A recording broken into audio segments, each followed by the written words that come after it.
তো ফ্রেন্ডস বাজারে গেছিলাম, তোমরা তো দেখলে বাজার থেকে এসছি, অনেকক্ষণই গেছি। তো ফুচকা এনেছি, ফুচকাটাও দেখাবো, পরে যখন খাবো তখন দেখাবো।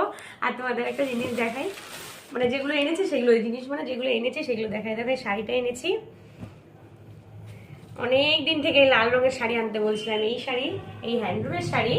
তো অনেক দিন থেকে বলছি এই লাল রঙেরটা আমার খুব পছন্দ, ঠিক আছে। মানে সব কালার থাকে, লাল রঙটাই পাই না, তো লালটা আমি আনলাম আজকে। এই দেখো, এটা হচ্ছে হ্যান্ডলুমের শাড়ি। আর এই আমার যে জুতোটা না, অনেক দিনের জুতো, তো একটা রাফ ইউজ করার জন্য। এ দেখো, আর আমার এই ট্যাংরাতে আসলে না, মানে আমার এই বাজারে আমার জিনিস কিনে আমি খুব, মানে কি বলবো, আমাদের বাজার থেকে আমি জিনিস কিনে খুব ভালো লাগে। আমি অন্য কোথাও থেকে আমার পোষায় না, বাজার থেকে আমি, মানে আমাদের ট্যাংরা বাজার আর বনগা, নাহলে আমি আর অন্য কোথাও থেকে কিনে